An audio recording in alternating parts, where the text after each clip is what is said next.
Clear है? Yes sir clear है।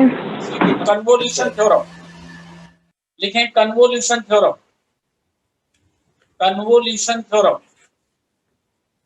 Convolution theorem statement लिखें, स्टेटमेंट बस लिखना है, फिर क्वेश्चन करना है। If L inverse Fs equal to Ft, L inverse Gs equal to Gt, then L inverse Fs into Gs equal to 0 to T Fu G T minus U du, ये statement. Then L inverse Fs into Gs equal to 0 to T limit Fu Gt minus U du।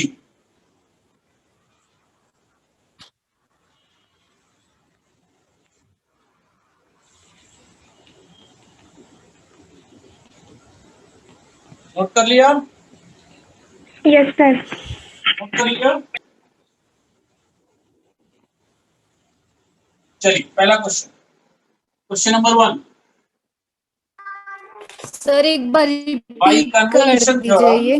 लिखते जाएं, by convolution theorem find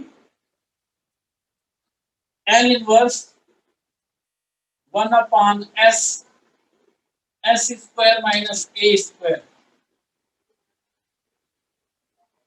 ये निकल। By convolution theorem find L inverse 1 upon S square minus A square।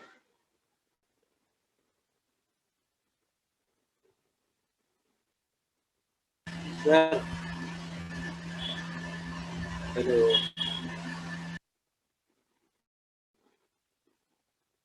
Note कर लिया? अब देखो यहाँ पे कन्वोल्यूशन थ्योरम आपको अप्लाई करनी है। कन्वोल्यूशन थ्योरम कैसे अप्लाई होगी? यहाँ पे देखो आप कन्वोल्यूशन थ्योरम में दो फंक्शन है, एक है एफएस और एक है जीएस। तो यहाँ जो दो फंक्शन दिए रहेंगे उसमें से आपको एक को एफएस मानना है और एक को जीएस मानना है। पहला काम। अब वैसे तो ऐसा कोई रूल नहीं है कि किसको एफएस मान ले किसको जीएस मान ले, लेकिन क्वेश्चन को सरल बनाने के लिए जो फंक्शन छोटा होगा उसको जीएस मानेंगे। ऐसा क्यों करेंगे? क्योंकि जीएस में देखो आप यहाँ टी की जगह पे टी माइनस यू लिखना है और फिर इसको इंटीग्रेट करना है। तो अगर कठिन फंक्शन को जी टी माइनस यू जीएस मान लोगे तो उसमें टी की जगह में टी माइनस यू रखना होगा, फिर उसका इंटीग्रल करना होगा तो कठिन होगा।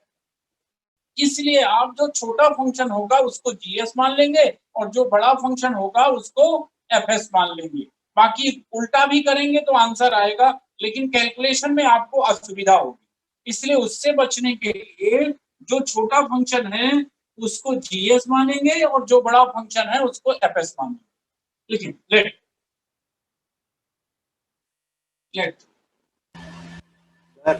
FS is equal to 1 upon S square minus A square, GS is equal to 1 upon S। ये मान लिया आपने, ये मान। Therefore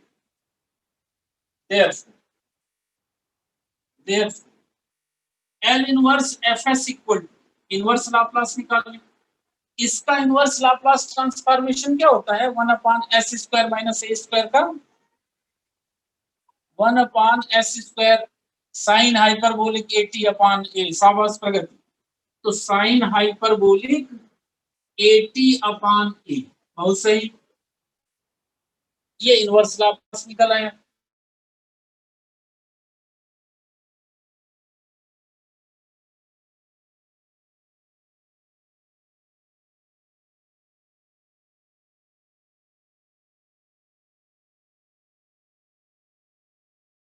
देखो आप ये जो एफएस आया इसी को क्वेश्चन में क्या माना है?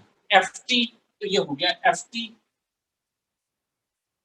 और जो जीएस आता है इसी को स्टेटमेंट में क्या माना है? जीटी। जीटी जो एफ एस की value L inverse F S आएगा उसी को एफ टी मान लेना, जो एल इनवर्स जी एस आएगा उसी को जी टी मान। यहां तक बात समझ में आई आपको?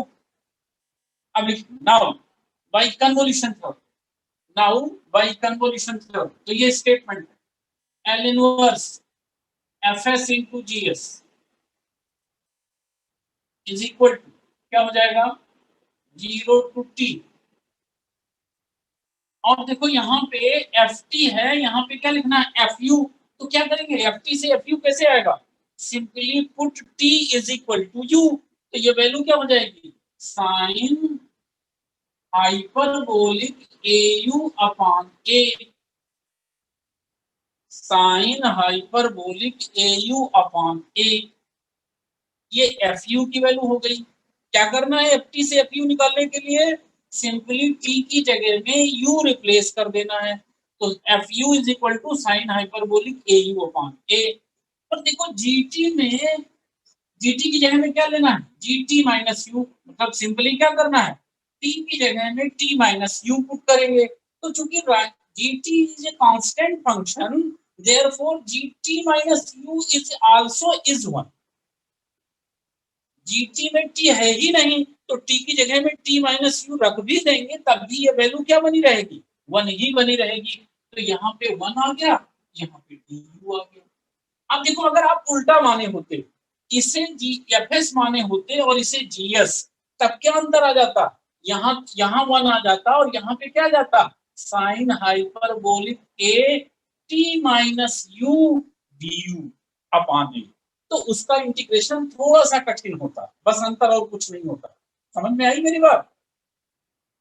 बात समझ में आ गई? बस अब इसको सॉल्व कर लो, तो इसको सॉल्व करेंगे तो क्या वैल्यू आ जाएगी, देखो मैं इसको बता देता हूँ, फार्मूला भी लिखा रख देता हूँ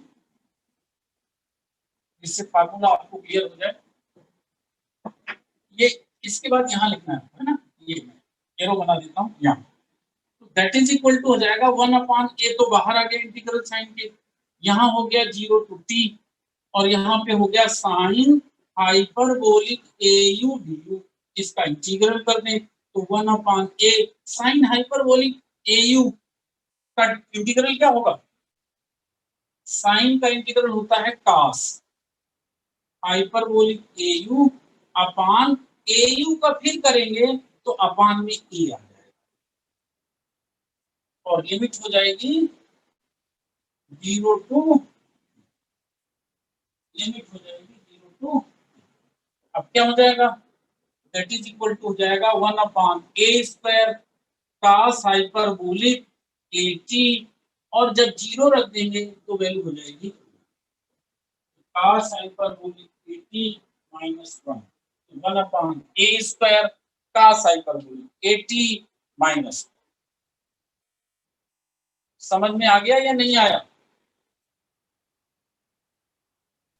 कोई कंफ्यूजन है? साइन का इंटीग्रल माइनस साइन तो नहीं सोच रहे हो?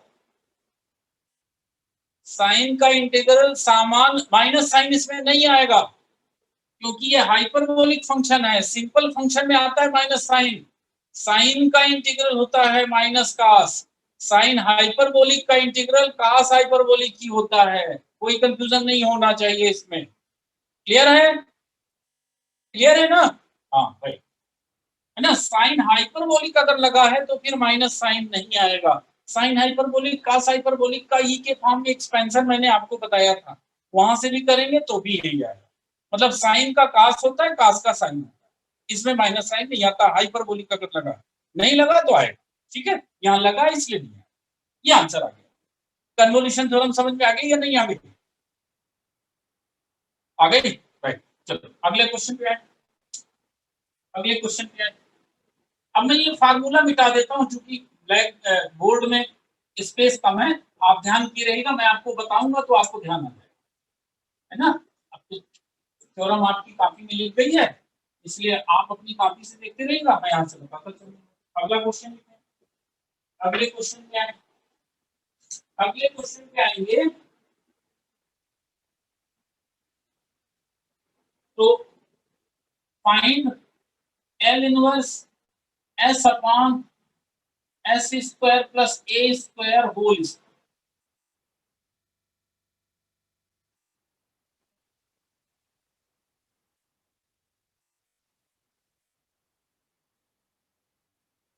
नोट कर लिया। अब देखो यहाँ पे क्या करेंगे, लेट लेट। अब देखो इसमें किसी को कुछ भी मान लो आप, इसमें कोई फर्क नहीं पड़ेगा, इसमें किसी को कुछ भी मान लो आप, कोई फर्क नहीं पड़ेगा। मान लो अपन मान लेते हैं F S is equal to S upon S square plus A square, और जी एस इक्वल टू मान लेते हैं 1 अपॉन एस स्क्वायर प्लस ए।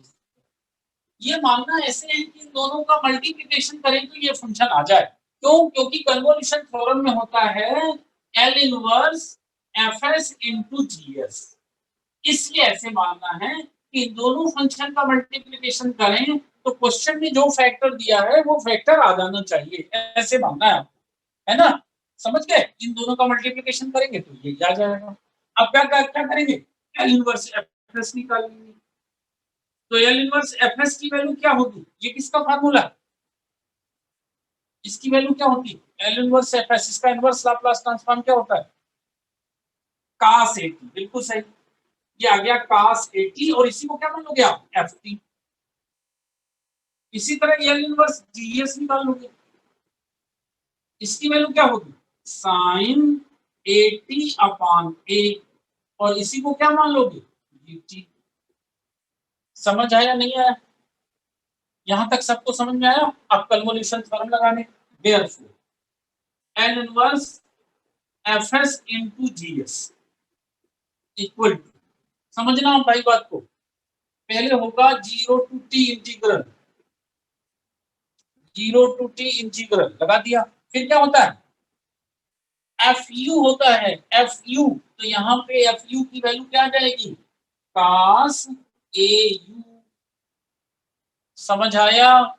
फिर क्या होता है, जी टी माइनस यू, तो जी टी माइनस यू की वैल्यू हो जाएगी साइन ए, और टी की जगह में T minus you upon A D you.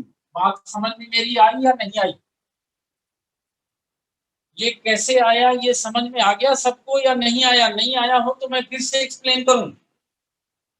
आ गया? कुछ नहीं किया, जी टी माइनस यू है फार्मूले में, कन्वोल्यूशन थ्योरम का स्टेटमेंट याद करिए, जी टी माइनस यू है, इसलिए जी टी माइनस यू की वैल्यू निकालने के लिए क्या किया, टी की जगह में टी माइनस यू पुट कर दिया, तो यहां भी पुट किया तो यहां भी पुट किया, और अपान में ए डी यू लिख दिया।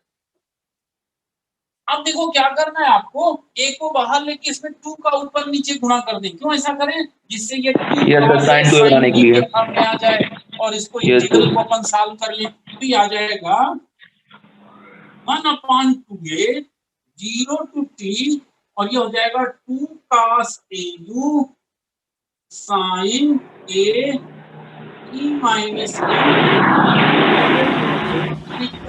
2 का ऊपर नीचे गुणा कर दिया।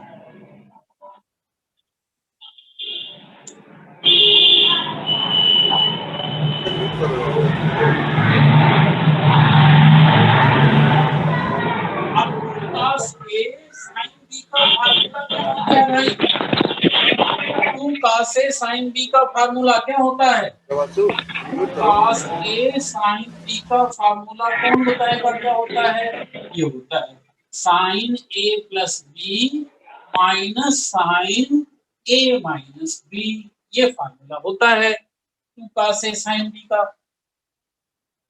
2 cos a sin b का फार्मूला ये होता है।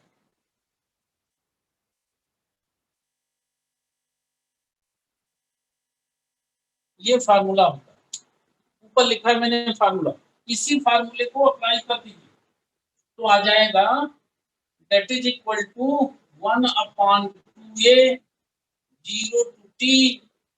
अब देखो क्या होता है, साइन ए प्लस बी, तो हो जाएगा साइन ए का मतलब हो गया ए यू प्लस बी यानी A T minus A you,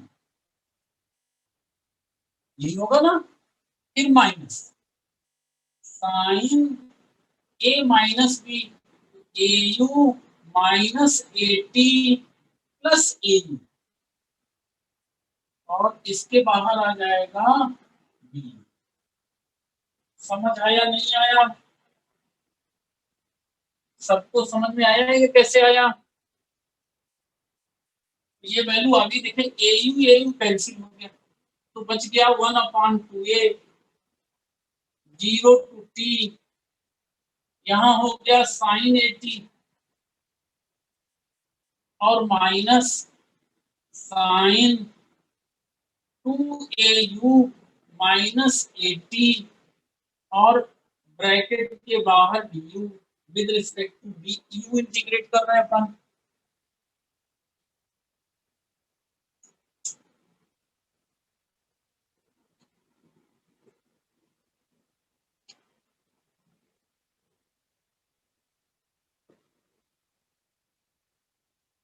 अब देखो इंटीग्रल करना है ना, तो देखो इंटीग्रल करेंगे तो क्या जाएगा 1/2a, इसका इंटीग्रल कर रहे हैं sin 80 का, sin 80 का इंटीग्रल क्या होगा भाई with respect to u,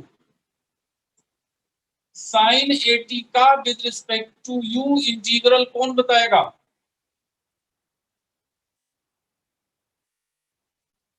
u sin 80, बिल्कुल सही प्रगति, बिल्कुल। क्यों? क्योंकि with respect to u sin 80 क्या है, कांस्टेंट फंक्शन हो जाएगा, तो वो इंटीग्रल साइन के बाहर आ जाएगा, केवल du का इंटीग्रल होगा और उसका इंटीग्रल होगा u, तो इसकी वैल्यू आ गई sin 80 और u आएगा, और u में फिर लिमिट रख जाएगी कहाँ, 0 to t। समझ में आया नहीं आया?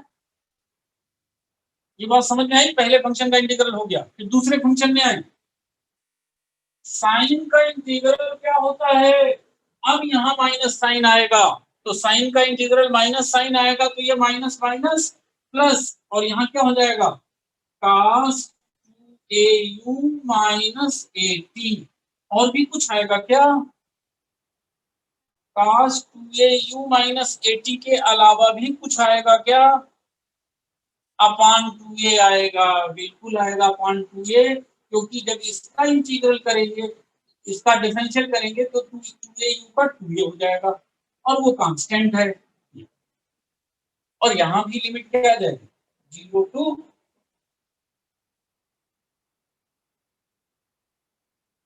अब देखो 1/2a, अब देखो यहाँ u की जगह में t रखेंगे तो t ही रहेगा, 0 रखेंगे 0 हो जाएगा, तो यहाँ जाएगा t sin 80 प्लस यहाँ पे आ जाएगा 1/2a, और यहाँ पे देखो आप, जब आप t रखोगे यहाँ तो 280 माइनस 80 दैट इज 80, तो हो जाएगा cos 80, और जब आप यहाँ 0 रखोगे तो ये फंक्शन 0 हो जाएगा, तो केवल क्या बचेगा cos माइनस 80, और cos minus theta is equal to क्या होता है cos थीटा, तो क्या बच जाएगा cos थीटा में, cos थीटा में क्या बच जाएगा cos minus theta is equal to cos theta, और एक माइनस साइन आएगा किसका, लिमिट का, तो यहाँ पे हो जाएगा माइनस cos 80। समझ आया आपको या नहीं आया? ये वैल्यू आपको समझ आ गई या फिर नहीं आई?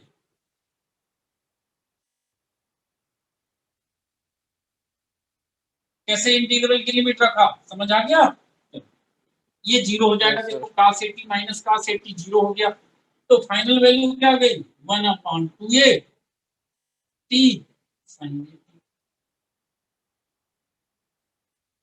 या ऐसे करना है कन्वोल्यूशन थ्योरम, बन जाएगी या नहीं बन जाएगी कन्वोल्यूशन थ्योरम, कन्वोल्यूशन थ्योरम बन जाएगी? Yes sir. क्यों भाई? राइट, चलो चलो अगले क्वेश्चन पे आओ। ये कई बार पूछा गया है, ये क्वेश्चन कई साल पूछा गया है, क्वेश्चन जो मैंने अभी कराया नोट कर लिया ना।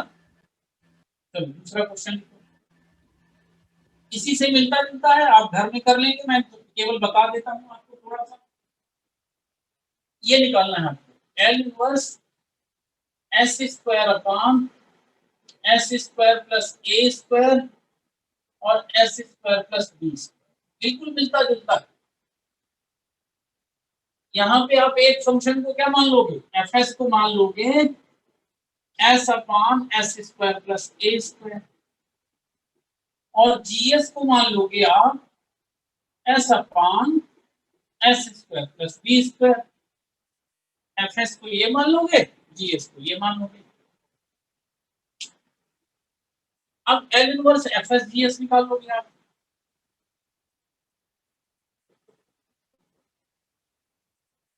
तो एल इनवर्स एफ एस की वैल्यू क्या हो जाएगी भाई, हो जाएगी cos 80, और एल इनवर्स जी एस की वैल्यू क्या हो जाएगी, cos BT। Therefore L inverse F S into G S वो क्या हो जाएगा, 0 to t। ये यही क्या है, ये एफ टी है, और ये क्या है, यही जी टी है।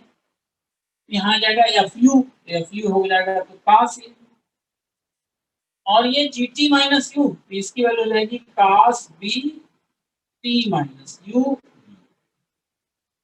बस इसके बाद आप सॉल्व कर लोगे, क्या कर लोगे, 2 का ऊपर नीचे मल्टीप्लिकेशन कर दोगे, तो इसमें कौन सा फार्मूला लग जाएगा, 2 cos A cos B। कौन सा फार्मूला लग जाएगा इसमें, 2 cos A cos B, और फिर उसके आगे आप सॉल्व कर लेंगे 2 cos A cos B के आगे। 2 cos A cos B के आगे सॉल्व कर लोगे या नहीं कर लोगे, 2 cos A cos B के आगे आप सॉल्व कर लेंगे ना, हाँ कर लेना है ना, समय बर्बाद नहीं करना। चलो अगले क्वेश्चन पे आ जाओ, अगले क्वेश्चन पे आ जाओ।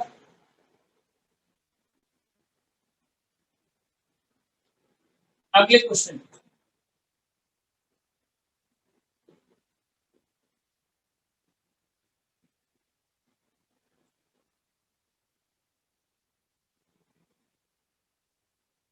मान लीजिए इसका लाप्लास ट्रांसफॉर्म पूछ रहा है कन्वोल्यूशन थ्योरम से, वैसे पूछ रहा है तो आप जानते हैं, कन्वोल्यूशन थ्योरम से पूछ रहा है तब कैसे करेंगे, s plus 2 s square plus 4s plus 5 का स्क्वायर।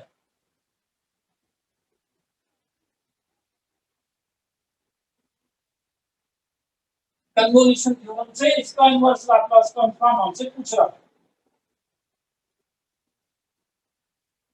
अब देखो इसको कैसे सॉल्व करेंगे, पहले तो इसे उस फॉर्म में लाएं जिस फॉर्म में आप उसका इनवर्स जानते हो। अब देखो इसको कैसे लिख सकते हैं, इसको लिख सकते हैं that is equal to L inverse s plus 2 upon s plus 2 whole square और प्लस 1 होल स्क्वायर, और पूरे का होल स्क्वायर। ऐसे लिख सकते हैं या नहीं लिख सकते, इस फंक्शन को ऐसे लिख सकते हैं, इसको ओपन करेंगे तो क्या आएगा, एस स्क्वायर आएगा, प्लस 4s आएगा, प्लस 4 आएगा, और प्लस 1 आएगा। 5 को क्या लिख सकते हो, 4 प्लस 1, तो इस फॉर्म में लिख जाएगा। ऐसा क्वेश्चन में परफेक्ट स्क्वायर बनाना सिखाया हूं आपको, ध्यान करो। परफेक्ट स्क्वायर के क्वेश्चन इस बीच वाले टर्म को देख के और ऊपर वाले टर्म को देख के परफेक्ट स्क्वायर बनाना मैंने सिखाया आपको, वही किया मैंने। इसकी वैल्यू कोई बता दो तो मुझे मजा आ जाए, मुझे लगे कि आप लोगों ने समझा। अरे शाबाश, कौन बताया, प्रगति ने बताया। क्या होगा, e पावर माइनस 2t, शाबाश। और क्या होगा, e पावर माइनस 2t, फिर क्या होगा, एल इनवर्स, ब्रैकेट में क्या बचेगा, ब्रैकेट में क्या बचेगा,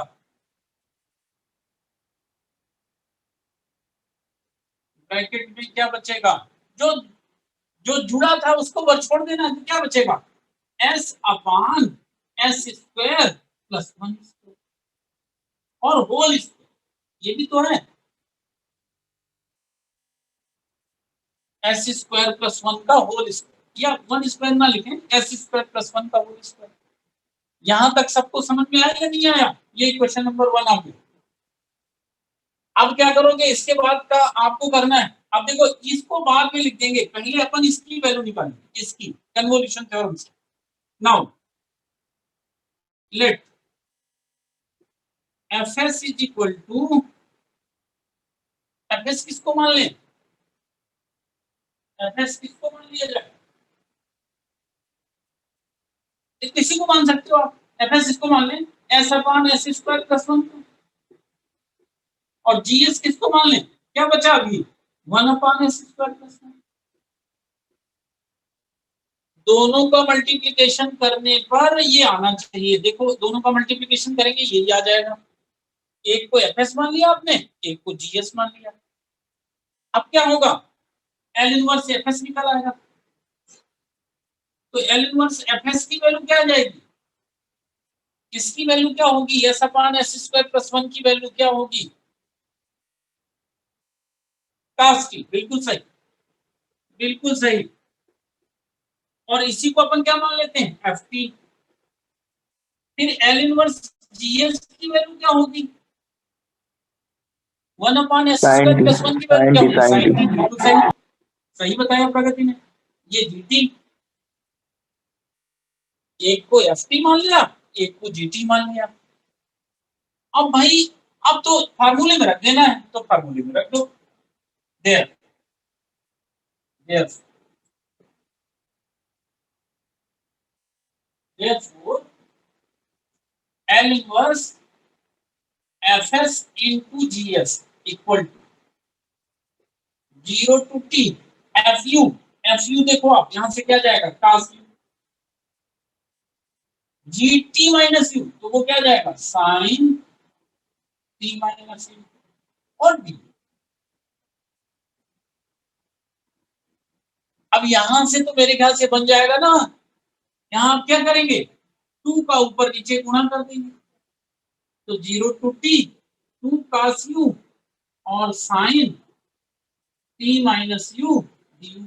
अभी अभी मैंने बताया 2 cos a sin b का फार्मूला, उस फार्मूले से आप सॉल्व कर लेंगे तो वैल्यू आ जाएगी।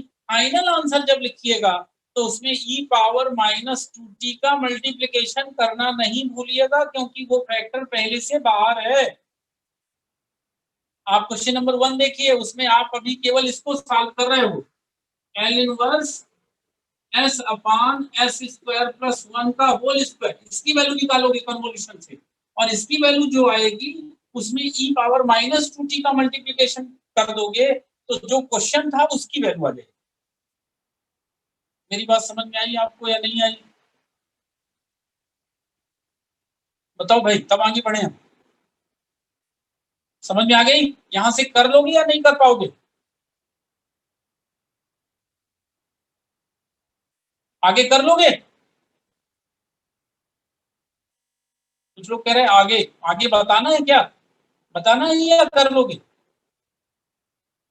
मेरे ख्याल से 2 cos a sin b का फार्मूला लगाना है, अभी अभी बताया है। चलो एक स्टेप और बता देता हूँ, कुछ लोगों को ऐसा लग रहा है जैसे कंफ्यूजन है। कंफ्यूजन क्या बताना है, आगे आगे बताना है क्या, नो, चलो बन जाएगा तो बढ़िया। ऐसे करना है भाई कन्वोल्यूशन थ्योरम, इसके बाकी क्वेश्चन हम आप कर लेंगे, इसलिए मैं आप बाकी क्वेश्चन नहीं बता रहा। अभी इनवर्स के ढेर सारे क्वेश्चन जब अपन डिफरेंशियल इक्वेशन सॉल्व करेंगे तब करेंगे। अब मैं डिफरेंशियल इक्वेशन के क्वेश्चन कैसे सॉल्व करते हैं उसकी थ्योरी पे आता है। तो आज हम क्वेश्चन तो नहीं सॉल्व हो पाएगा, फार्मूला लिख लीजिए। मान लीजिए आपसे कह रहा है एल एफ डैश टी की वैल्यू क्या हो, तो आप ये फार्मूला याद किए रहना। एफ डैश टी का मतलब क्या हो गया, D F upon D, one time differentiation with respect to, इसकी वैल्यू क्या होती है, लिख लीजिए formula, S L F T, ये यहां स्मॉल ही रखो, S L F T minus F T, फिर L F double dash T, S square L F T minus S F zero minus F dash, L F triple dash T, S cube L F T minus S square F zero minus S F dash zero minus F double dash. बस 3 से ऊपर के आएंगे, और आएंगे तो ये बन जाएगा आपसे। अब लिखते मैं बता देता हूँ एक बार, देखो आप यहाँ से नीचे इधर से चले नीचे, यहाँ ट्रिपल डैश था तो क्यूब से शुरू हुआ, यहाँ डबल डैश था तो स्क्वायर से शुरू हुआ, यहाँ सिंगल डैश था तो एस की पावर 1 से शुरू हुआ। पहली चीज जो याद रखनी है, तो एस क्यूब LFT आया, फिर पावर देखो डिक्रीज हो रही है, एस स्क्वायर आया तो एफ जीरो आया, फिर एस आया तो इसमें डैश लगा, और फिर इसमें डबल डैश लग गया, एफ डैश जीरो, तो एस की पावर 1 हुई, अब यहाँ एस की पावर 0 हो गई। याद हो गया? ये एज इट इज वैल्यू रखनी पड़ेगी आपको डिफरेंशियल इक्वेशन सॉल्व करते हुए, एज इट इज यहाँ से वैल्यू वहां रखनी पड़ेगी। फिर एफ डबल डैश की देखो आप, एस स्क्वायर LFT आ गया, फिर एस की पावर डिक्रीज हुई तो एस आया, और यहाँ एफ जीरो आया, फिर एस की पावर 0 हो गई तो 1 वैल्यू हो गई, एफ डबल डैश 0 आ गया। पावर 4 लिखना तो ऐसे पावर 4 लिखनी होगी। ठीक है, अब इसके क्वेश्चन जो है कल अगले लेक्चर में कल कराएंगे इसी टाइम। ठीक है, तब तक कि आप यहाँ तक का पार्ट कंप्लीट कर लीजिए। पार्शियल फ्रैक्शन थोड़ा सा और पढ़ लीजिएगा। देखिए मेरा काम था बेसिक बेसिक चीजें आपको समझा देना, पार्शियल फ्रैक्शन बनना चाहिए। कुछ क्वेश्चन में क्या है कि वो जो आपने 11 12 में पढ़ा होगा ना पार्शियल फ्रैक्शन, वहां से करना पड़ेगा। कुछ बहुत सारे क्वेश्चन तो मैंने बता दिए कि बिना पार्शियल फ्रैक्शन के डायरेक्ट कर लूँ। ये फार्मूला कहाँ से डिराइव हुआ, डिराइव करके दिखा तो देंगे हम, लेकिन डिराइव करने का मतलब नहीं है, आपके बुक में है, आप चाहें तो देख सकते हैं। और डिराइव होने का तरीका वही है, बेसिक जो फार्मूला। जैसे मान लो आपसे कह रहा है LFT की वैल्यू निकालो, तो कैसे आएगी? वो जो फार्मूला आपने पढ़ा है, LFT की value 0 to infinity e power minus ST f dash t dt। अब इसको फिर इंटीग्रेट कर दो, आ जाएगा आंसर। पर इसका चूंकि मतलब नहीं है, पूछा नहीं जाता है आपके उसमें क्वेश्चन में, इसलिए हमने इसको नहीं बताया। ठीक है, आप चाहें तो सिंपल सा इंटीग्रेशन है, इंटीग्रेट करके वैल्यू रख देंगे, यहीं पहुंच जाएंगे आप। बन जाएगा? क्यों भाई, बन जाएगा ना? ठीक, अब फिर अगले लेक्चर में आपसे